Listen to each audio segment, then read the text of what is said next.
and the influence I was given was, lyrics from that Ozzy Osbourne would use, or Jim Morrison, and, et cetera, et cetera.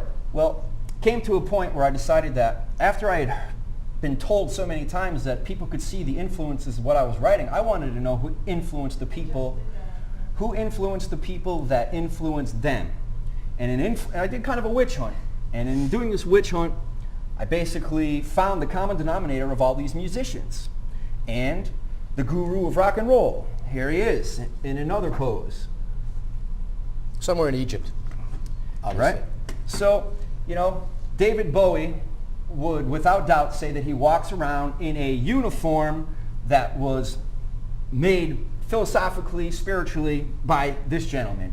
And then you have people like Madonna, who's traveling all over Israel and into the Kabbalah. This is another thing. See, Sting, the Beatles, Mick Jagger, Ozzy Osbourne. You will find on Magical Mystery Tour, all the heroes of the band. And in the left back, you will find a picture of that particular gentleman that looks kind of like this. And so he's had a major influence on music, not only that, with drugs. His main philosophy comes out of, sex and magic. That's his whole thing. Do as thou wilt. Right. So let's go back to where he was in the Bolesky home on Loch Ness. What was he doing there? He's trying to get involved with a 6-month ritual to invoke demons in order to make them do good. Believe that? This is how some people try to justify this guy was good. But hey, so this is what he's trying to do. And throughout this ritual, that's one of the things that you had to do in order to get the holy guardian that he was pursuing. Okay? So, right, it was something about pursuing to truly achieve the level that you wanted, or that he was looking for. You had to pursue the absolute master of the dark side, say. You had to go the whole distance. Well, he was just trying to press the limits in every aspect of his life, physically, spiritually, sexually, mentally, whatever you want. He was just pushing a limit, and that's why he's such a guru for so many people, is because he pushed the limit. Well, he had no limit, he had so to much, speak. He had no fear. His rebellion towards Christianity and his desire to wipe it out, and as well as other religions, and bring out a new philosophy, which we're going to get into, was his whole objective. And while he was doing the 6-month ritual, okay, one of his mentors from the Golden Dawn Society was McGregor Mathers, and he came into a situation where he had a problem, and he needed Mr. to come and visit him in Paris. And see, one of the things you should not do, first of all, this ritual was suggested that no one should ever get involved with it, okay? And in the middle of doing it, he stopped. So he had summoned, spirits, demons, angels, whatever you want to call them, aliens. And during the middle of this, he broke away from it. And you're supposed to continue this ritual and then banish them. But see, he brought all these powers through the portal for which, he himself became. And of course, people, you got to remember, he's on Loch Ness and the Loch Ness Monster. And some people attribute him being there to the Loch Ness Monster as well, the Beast. So, well, when he went to Paris, he became disillusioned with Mathers as being his mentor as well. So, while he was there, he got involved. He was also an artist, this gentleman. And when he went back to the Boleskine house, he became familiarized with his first wife. He met her for one day, and then he married her. Kind of weird, but that's the kind of guy this is. And she must have been pretty weird too. So, her name was Rose Kelly. That was his first wife of many and many mistresses, etc., etc. And in 1904, he decided to show his new wife what a magician he was. And he took her to the Great Pyramid of Cairo in Egypt, and they spent the night together in the king's chamber, which is pretty wild. Other people throughout history have spent time there. Napoleon spent the night in there, and then shortly after that, he lost the battle at Waterloo, and he freaked out and he never told anybody what happened to him in the king's chamber. So anyway, we could go into an Egyptologist perspective of what that whole pyramid represents, or a Christian perspective of that being a prophecy in stone, or there's many different perspectives on what the pyramid really represents over there in Giza. But while he was there, his wife, who was not very spiritually attuned, became a channel. And she had a vision, and she also heard voices.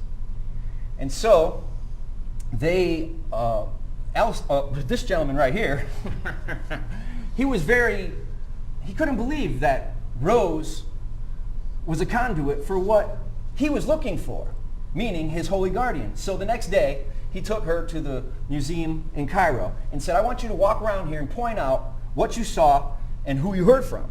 And so she's walking around the museum, and lo and behold, she comes up to a Psilly with Egyptian artwork on it and points out to him. And lo and behold, also, what number is it? 666. It's an art. The art pieces are numbered. And this artifact was numbered 666. By the museum.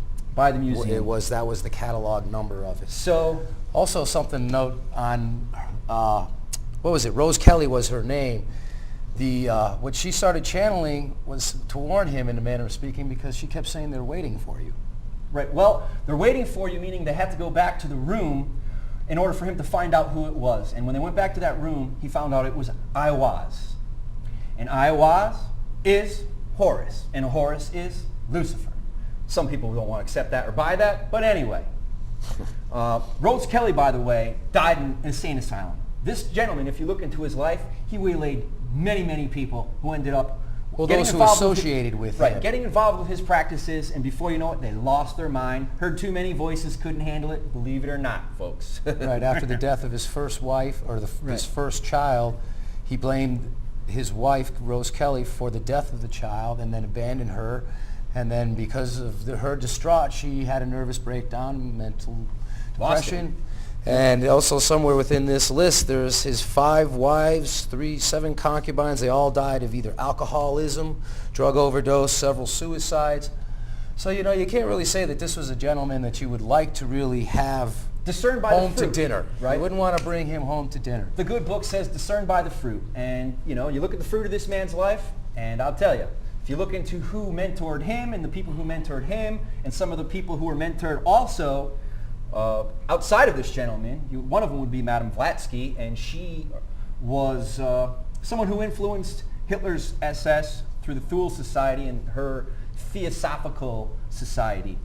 So you can see that there's evolutionary and revolutionary ideas at work here, and some of them come out to play more than others, and it's with this gentleman's ideas, it's just an evolutionary process, but the end result, well, we're seeing a lot of it today. Right.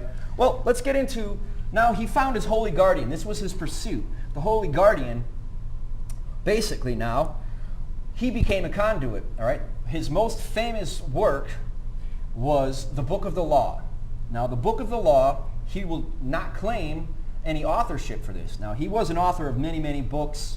He wrote a lot of propaganda. In fact, Britain, where he resided, after so much, so many things that he had done, they basically, Britain, wrote him off as a traitor. Well, yeah, he was propagating for the Germans during out of New World York. War II. Right. He came to New York, and he lived in New York. Another thing about New York is that where he lived in New York, the very place where he lived, the movie, if you're familiar with Rosemary's Baby, was filmed in that very place. And I've heard also that John Lennon was shot right outside of where he lived. John Lennon also claimed that this gentleman was one of his heroes. Very interesting coincidence, if you believe in coincidences. I personally don't.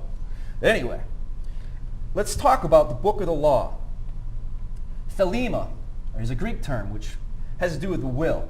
And his basic philosophy is called Thelema. And you want to talk a little bit about that? The axiom, the whole of the law shall be, do what thou wilt. What did Lucifer say in the garden? Hey, don't serve God's will, do your own will. It's just a reinterpretation, the same old business, the same old blues. And the second precept of the whole of the law shall be, do what thou wilt, is love is the law, love under will.